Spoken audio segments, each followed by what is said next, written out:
Assalamualaikum warahmatullahi wabarakatuh. Perkenalkan kami dari kelompok 5 ingin mempresentasikan hasil tugas besar kami yang berjudul tentang implementasi jaringan perusahaan dengan FPLSM, RFP, DNS, dan web server. Anggotanya itu ada Ahmad Hafiz, Atta Fazli Setiaji, Devin Azani Putra, dan Fawaz Salafi. Diagram topologi itu terdiri dari zona terhubung lewat router 2 sebagai pusat. Ethernet router 1 terhubung dengan router 2, pusat data router 2 ditambah dengan server 0, atau web DNS gedung 1, router 2 menuju router 3 serial, menuju ke switch 0, 1, dan 2, terhubung ke PC 1 sampai PC 5. Gedung 2 router 2 sampai 4 atau serial tuh terhubung dengan switch 3, terhubung dengan switch 4, dan switch 5 yang semua itu terhubung ke PC 6 sampai 7. Bentuk topologinya itu hierarkis tree link antar router pakai serial 1. Link router switch PC pakai Ethernet atau LAN. Sekarang tabel pembagian VLSM. Divisi D di gedung 2 mendapat alokasi paling besar, yaitu CIDR 25. Kenapa? Karena divisi ini menampung skema cascading 2 switch sekaligus, switch 4 dan 5. Dengan 25 ini, divisi ini mempunyai rentang 126 IP usable. Divisi B dan C di gedung 1 kami alokasikan blok menengah, yaitu CIDR yaitu 27, yang masing-masing menyediakan kapasitas 30 IP usable. Terakhir untuk divisi A dan data center atau bisa dibilang server, kebutuhannya lebih sedikit sehingga kami menggunakan CIDR 28 dengan kapasitas 14 IP usable. Untuk menghubungkan router 3 ke router 2, router 4 ke router 2 dan router 2 ke router 1, kami murni menggunakan kabel serial. Oleh karena itu, subnet max yang paling optimal adalah CIDR 30. Penggunaan 30 ini adalah best practice dalam jaringan karena ia memberikan tepat 2 IP usable saja. Satu IP dipasang di ujung interface router A dan satu lagi di router B. Hasilnya, efisiensi IP mencapai 100% dan sama sekali tidak pemborosan IP address di jalur point-to-point ini.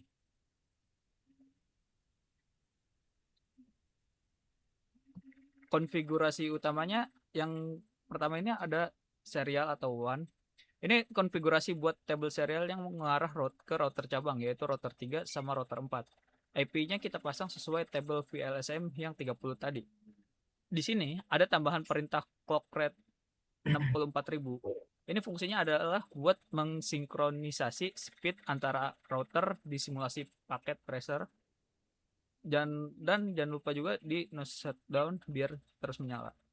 Sedangkan untuk yang jalur fast internet, kalau yang ini itu port kabel LAN. Biasanya port FA01 itu kita arahin ke router 1 buat jalur internet. Sedangkan yang FA0/0 kita jadikan gateway yang langsung nyambung ke server pusat kita.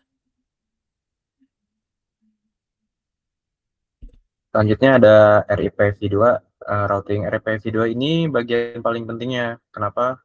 Karena ini routing dinamis. Kita pakai perintah router RIP terus ketik version 2 sama no auto summary. Kenapa? Biar routernya itu pinter dan bisa ngebaca IP VLSM kita yang beda-beda subnetnya. Terus tinggal kita kenalin aja network utamanya di 10.0.0.0. Terakhir, langsung kita write memory biar semua konfigurasinya kesimpan permanen di NVRAM.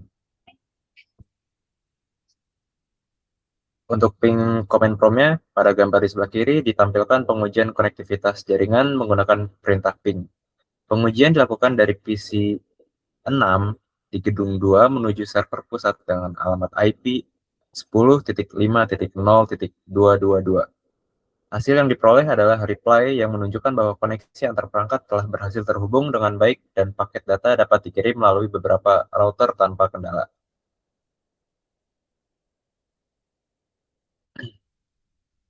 Selanjutnya ada web browser. Nah, pada gambar di sebelah kanan ditampilkan pengujian layanan HTTP dan DNS via nama domain kelompok stripfm.com. Hasilnya menunjukkan bahwa DNS berhasil menerjemahkan domain ke IP server 10.5.0.222 dan halaman web termuat dengan sempurna. Dapat disimpulkan layanan DNS dan web server berfungsi normal melalui jaringan. Selanjutnya ada tabel routing. Routing table pada router 2 menunjukkan daftar jaringan yang dapat dijangkau oleh router. Router 2 berfungsi sebagai router pusat data yang menghubungkan gedung 1, gedung 2, server, dan router internet. Pada tabel routing terlihat bahwa R atau RIP menunjukkan jaringan yang dipelajari melalui protokol RIP v2. Lalu ada C connected menunjukkan jaringan yang terhubung langsung ke router 2. Lalu L atau lokal menunjukkan alamat IP yang dimiliki oleh interface router 2. Lalu kesimpulannya di sini, implementasi jaringan pada tugas besar ini membuktikan bahwa penggunaan metode VLSM Network Base 1S10.5.0.0 sangat efektif dalam mengoptimalkan alokasi IP address, khususnya melalui penerapan prefix 30 pada jalur WAN yang menekan pemborosan IP sehingga tercapai efisiensi 100%.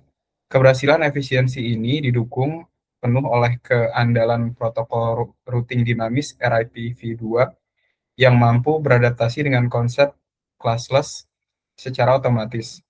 Secara keseluruhan, simulasi topologi jaringan telah mencapai konvergensi penuh 100% reachability, di mana seluruh perangkat tiap segmen gedung 1 dan gedung 2 dapat melakukan komunikasi end-to-end serta mengakses layanan HTTP pada server pusat dengan stabil.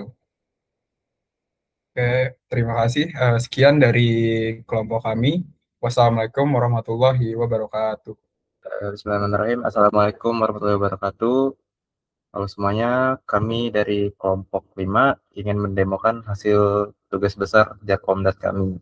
Topologi jaringan perusahaan ini terdiri dari 3 gedung internal dan 1 router internet. Gedung 1 ini memiliki 3 divisi, divisi A, B, dan C, yang terhubung ke 3 switch yang berbeda menuju router 3. Gedung 2 memiliki 1 divisi, yaitu divisi D, yang menerapkan skema 3 switch bertingkat atau cascading menuju router 4. Selanjutnya gedung 3 berfungsi sebagai data center tempat web server dan DNS server berada yang terhubung ke router 2. Di bagian paling atas terdapat 1 buah router internet untuk jalur luar perusahaan.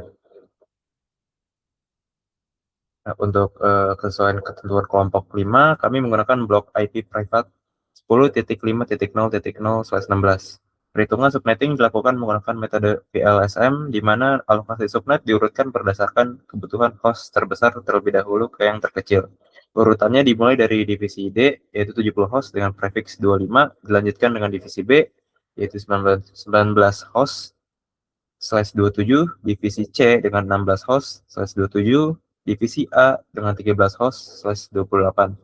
Subnet server 5 host, dengan prefix 28, dan terakhir subnet P2P dengan prefix 30 untuk interkoneksi antar router. Selanjutnya untuk uji konektivitas bisa dilihat dari PC1 ini. Kita akan mencoba untuk mapping ke gateway dulu.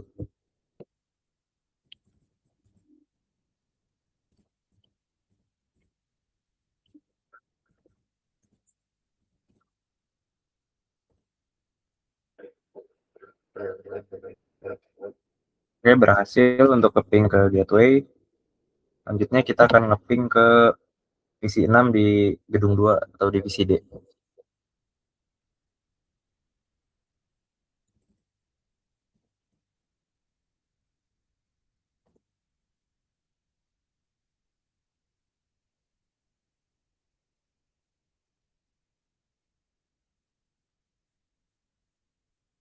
Oke, berhasil juga. Terakhir kita akan ngeping ke server.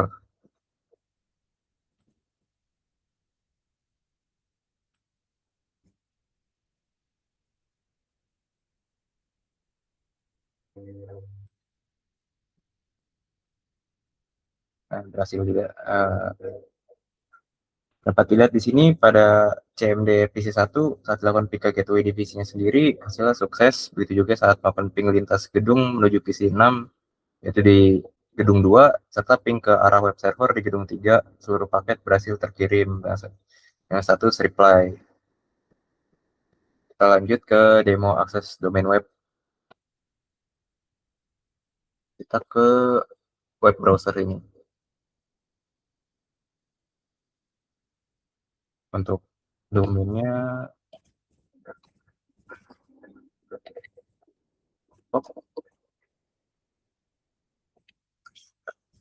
com.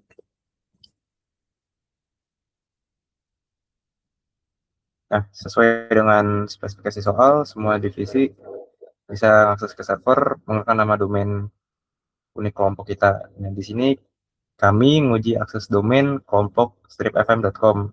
Nah, halaman web Cisco Packet Tracer berhasil dimuat dengan sempurna. Proses ini terjadi berkat adanya DNS resolution di mana layanan DNS server di gedung 3 berhasil menerjemahkan domain teks tersebut menjadi IP asli server yaitu 10.5.0.222.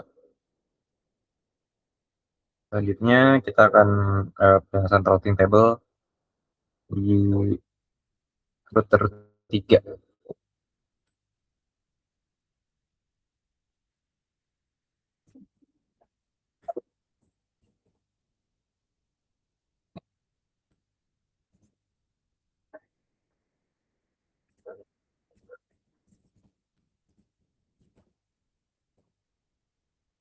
Nah, selanjutnya ada verifikasi routing di table nih.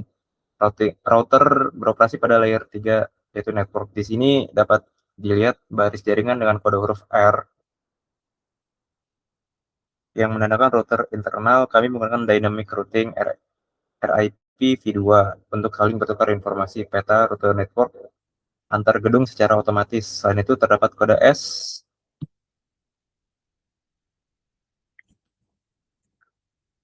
ini kode S di bagian bawah yang merupakan static default route untuk mengarahkan seluruh rute lalu lintas luar perusahaan menuju ke router internet. Lanjut lagi kita ganti ke switch.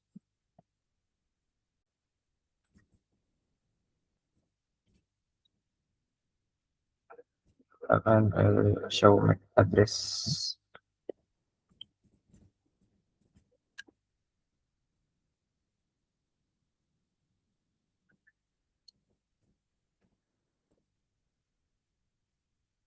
Nah, pada switch ini MAC address table pada switch bekerja di layer 2 atau data link yang mencatat alamat fisik MAC perangkat beserta port asalnya agar penerusan data di dalam LAN bersifat langsung unicast.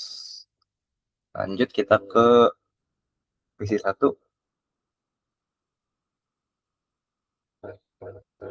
Command prompt.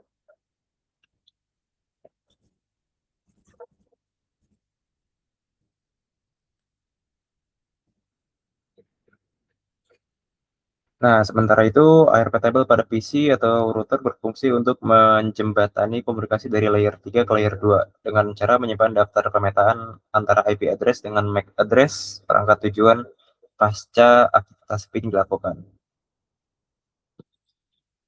Lalu kita lanjut ke simulation.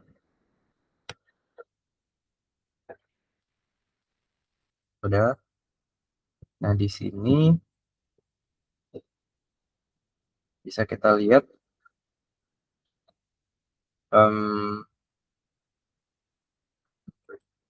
coba buka web browser dulu di PC1.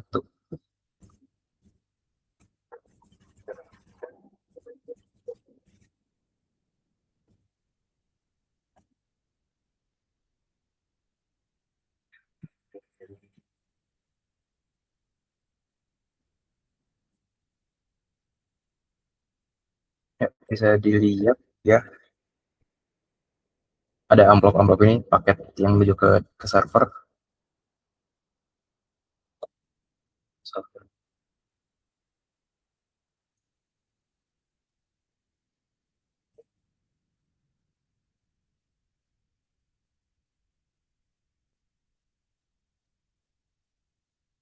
Nah, di sini protokol melalui simulation mode dapat kita lihat siklus kerja lapis transport dan aplikasi benarnya ya. Dan aplikasi saat masuk domain website. Nah, pertama, protokol lapis aplikasi yang aktif pertama kali adalah DNS menggunakan protokol transport UDP port 53 untuk meresolve domain menjadi alamat IP server. Kedua, setelah IP server diketahui, protokol lapis transport TCP port 80 memulai proses sinkronisasi koneksi handal melalui three-way handshake. Ketiga, setelah status TCP dinyatakan established, barulah protokol aplikasi HTTP request dikirimkan host untuk mengambil data halaman web dari server. Mungkin sekian untuk demonstrasi tugas besar dari kelompok kami. Seluruh konfigurasi ini bersifat permanen karena telah disimpan menggunakan perintah web memory. Untuk kekurangan dan kesalahan kata dalam berbicara, kami mohon maaf. Terima kasih untuk yang sudah melihat dan menanggapi. Terima kasih semuanya. Oke.